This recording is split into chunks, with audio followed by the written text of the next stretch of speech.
two, huh? Answer if it rings.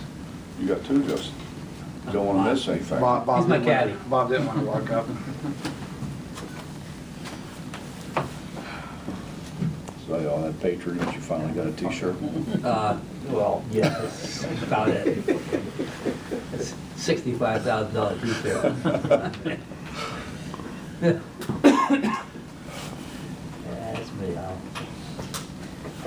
I'll wear any given amount of clothes.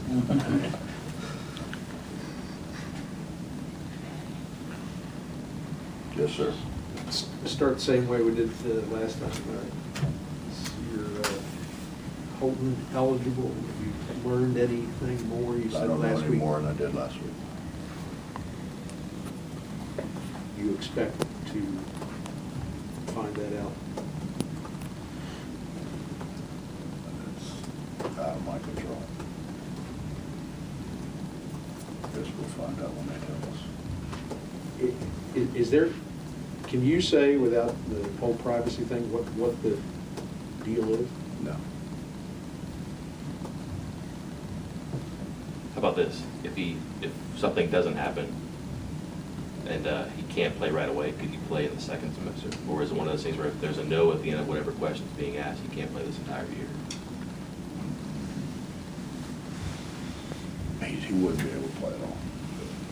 He would, redshirt. Wouldn't be able to, or you wouldn't play him, you would rather redshirt? I don't know what I can tell you, Dave. I don't want to screw him up or stuff. I'd just as soon stay out of the legal downtown. If that's okay with you. If you redshirt him, what would he have, two to play two in that case? Yeah, you'd have to. Okay.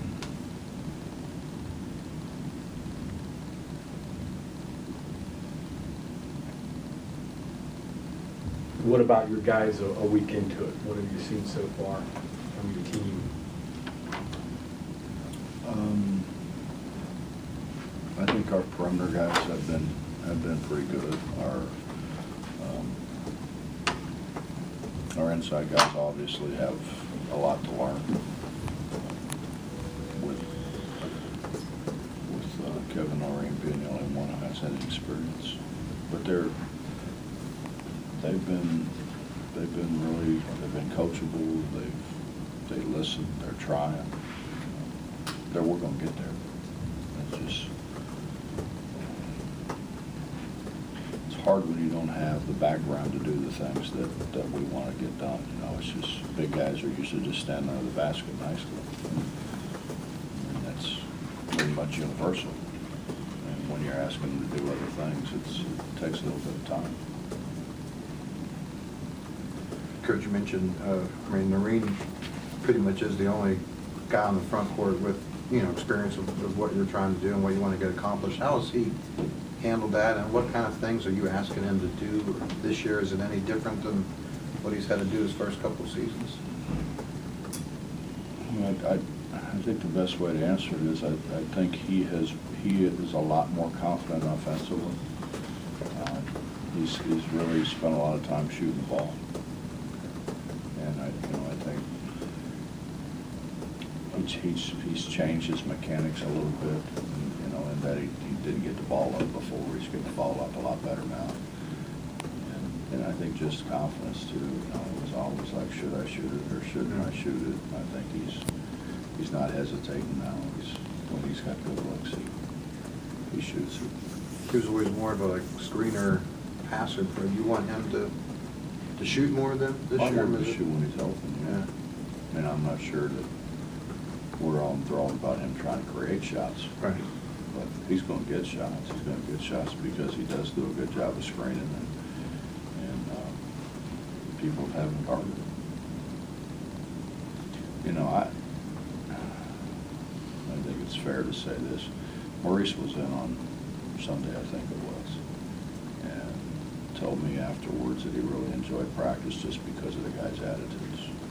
They were very upbeat, and that was the third day in a row, and then we started at 10 o'clock in the morning, which is, I I know it'd be impossible for you to do, Justin, but I could do 10. but I mean, he loved our guys' attitudes and their enthusiasm. So you're not having to coach effort so far? Well, you always do a little bit because we demand a little bit more than what they're used to giving, but they're willing. I think that's the most important thing. Tougher offensively or defensively for the new guys to catch up? Both. Well, generally, the defense is a little bit ahead of the offense because we, so much is just learning how to play basketball on offense. I think in the last 3 or 4 days, I think the offense has gotten better. I mean, we're not very good defensively yet, but we're going to get there. I think they're trying, and I think they're not a bunch of real skinny freshmen. They're going to get knocked around. They're big kids for being 19 years old. Brown, Gary, and Jawan, how much do their numbers have to improve from last year to this year? Well, Gary admittedly had a bad year. I mean, and he's playing much better. Playing with so much more enthusiasm. He's putting more time in the gym. He's shooting the ball a lot better. A lot better. Jawan's been really good. He's been good from a leadership standpoint. He's been good from the standpoint of knowing what we want done. He's been so much better offensively. He's not hesitating when he's open to jump up and make shots. He's done a better job, I think, of getting it at the rim and finishing.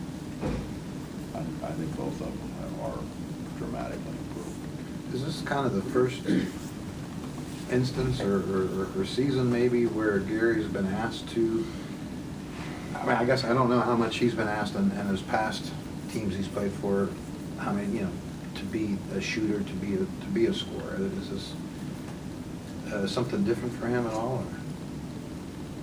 He's going to play a lot of point guard. He's Right. going to play off the ball too, but he's going to play a lot of point guard.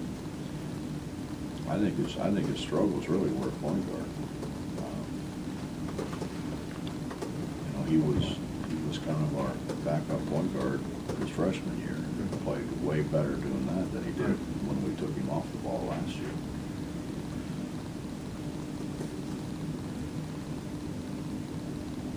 And I mean, I just think for whatever reason, his enthusiasm, he's got that fire back, which he's got to play with. He's got to play with great enthusiasm and great intensity for him to be a good player. Talked about Jawan and kind of a leadership kind of thing. In middle of last season to late last season, it was an issue with him not doing what you want him done. Do the two go hand in hand? Is he doing that as well? Yeah, he's been good. I mean, I think, from the time the season was over a year ago, I think he and Gary both, and I think they admittedly would tell you they didn't have very good years. I think that's the difference between him and some other guys. Instead of looking for somebody to blame, they kind of looked at themselves and said, I've got to do a better job, and they have. They both were around, came in, asked questions. What do I need to do? How do I help the team win?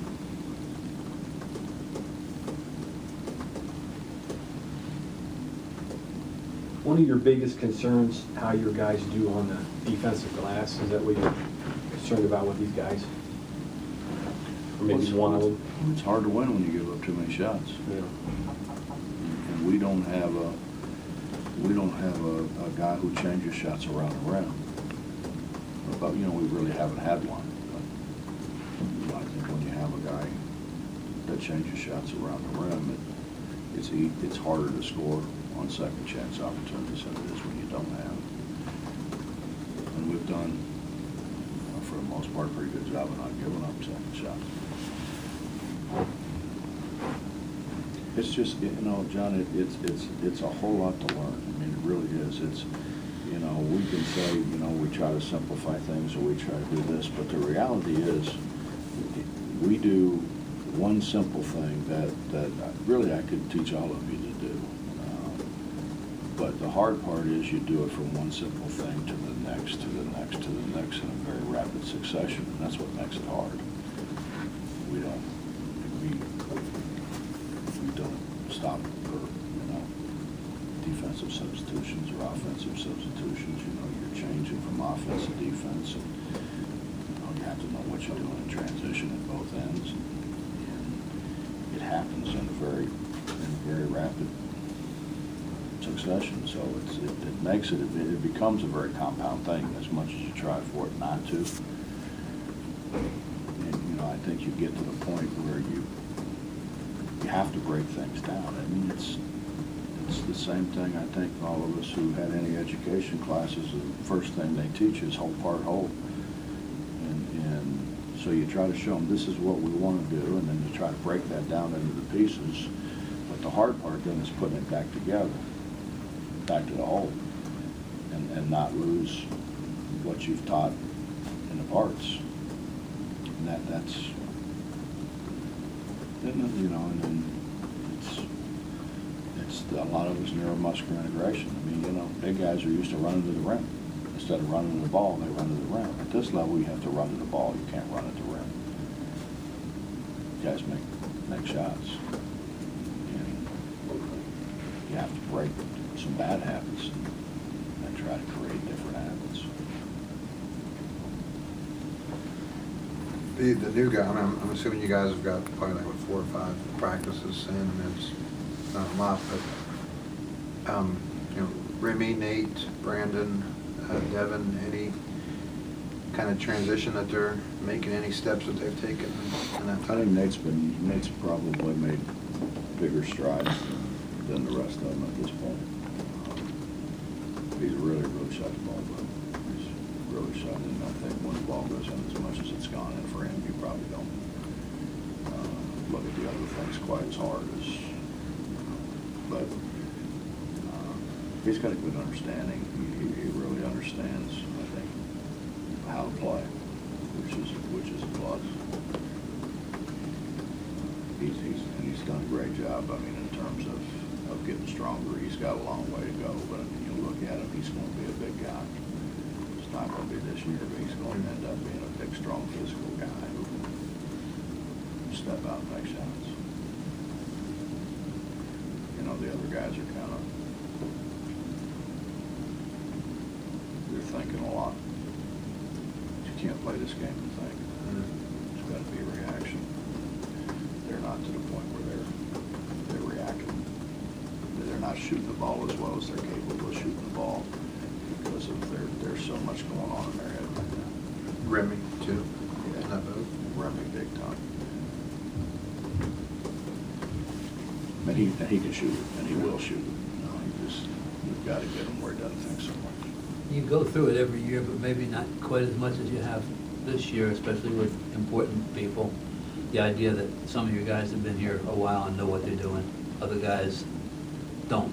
How do you move, I don't know, when one moves faster than the other, you know what I'm saying, how do you bring it together? Well, I think obviously the perimeter guys are way ahead of the inside guys. But even that being said, our perimeter guys are not really all that experienced. We've really got 5 perimeter guys, and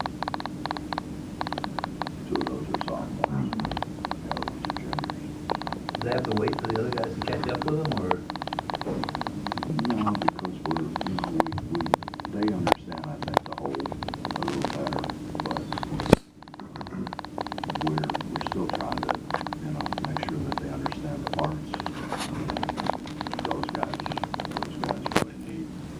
It's just, you know, Bob, in all honesty, I wonder sometimes,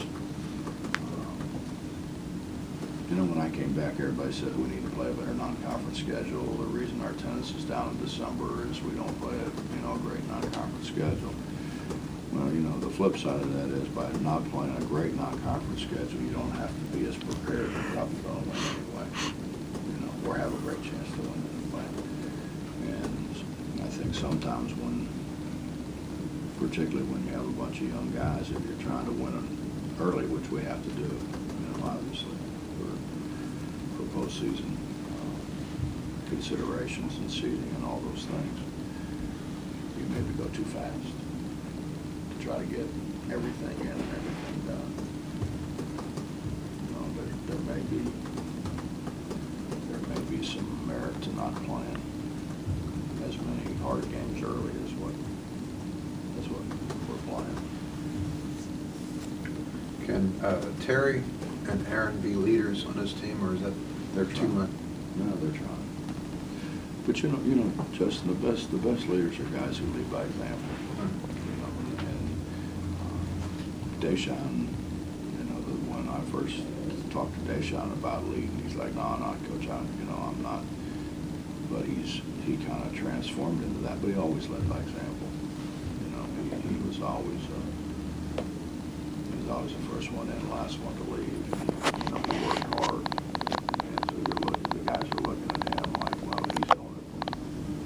We ought to all be doing it. And that's what we didn't have. We just didn't have a year ago guys that people could look at and say, well, you were 40 like KJ. You know, it's like, look at KJ. He's the best player by a landslide, the best player in the conference. Look how much he works. Look at the time he puts in. And I think we're back to having that with Terry and Aaron. Really, I mean, Lonnie. Gary's been good. Bobby mentioned Juwan was shooting better. That's not been a forte of his, and they're always one of those guys who doesn't want people proving what they can't do. How do you manage that? Do you want him working on his three-point shot, or is he just a guy who's foul line-ish? Yeah, I mean, really in 5-on-5 situations, I don't think he shot a lot of threes. He shot some, but you know, we went to Coliseum over the weekend because we had a lot of guys who've never been in there, and did a lot of shooting drills, and he shot the ball really well.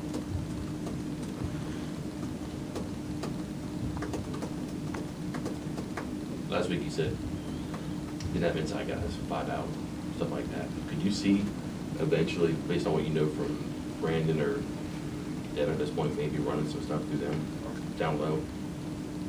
Probably more Devin than Brandon.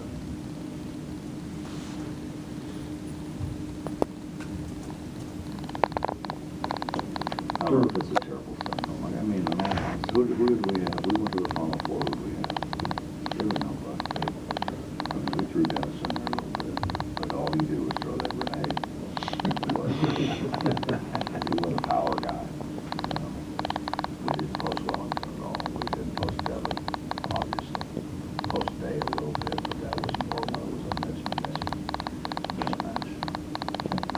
Okay, so I'm getting at is Devin, or Brandon, not Devin, sorry. He's probably a little bit less like the guys you mentioned before. He did play a lot under the basket, right?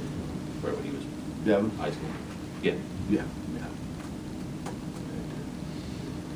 But he was also bigger and stronger than everybody played against him. You mentioned going over into the Coliseum to get some familiarity with it. Do you think, I know there's a lot of benefits of having a practice facility, but do you think that it hurts generally on all teams?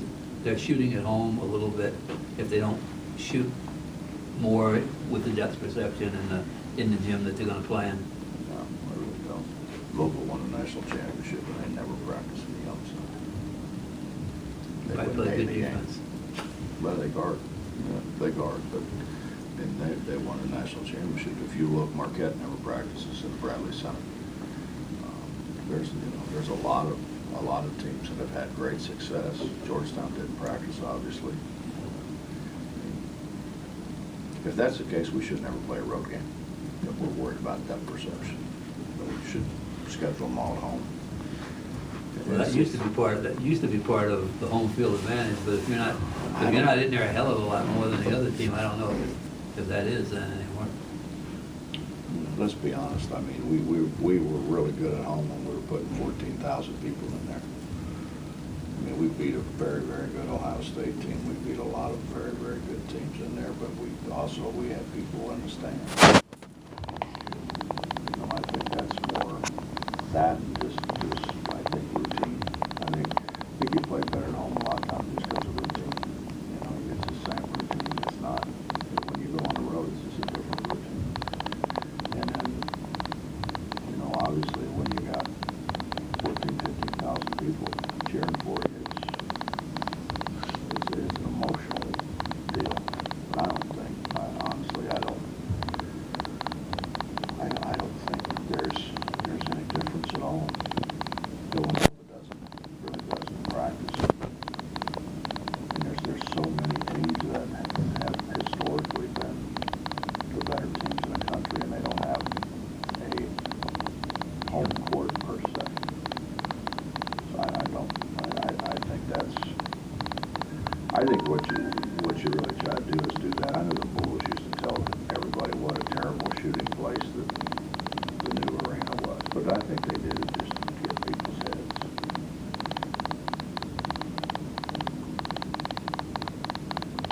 Anything else?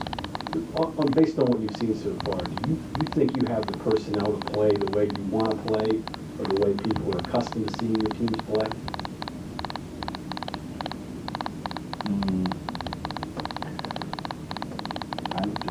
It's hard right now with so many new guys inside. You know, and people can say, you know, we had turnover or whatever. The guys that left were perimeter guys anyways. We didn't lose any inside guys, you know, per se. So, Eric Murray, but, you know, we didn't. I think if you look at when we're really good, it's after guys have been here a little bit where they understand, because again, it's twice as hard when you have to break bad habits to make good habits. You know,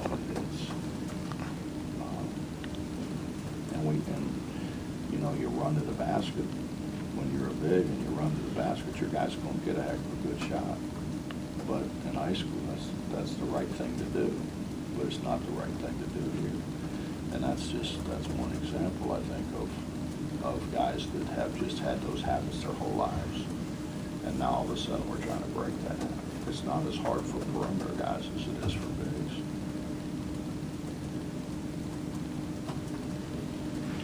Thanks, Coach. Mm-hmm.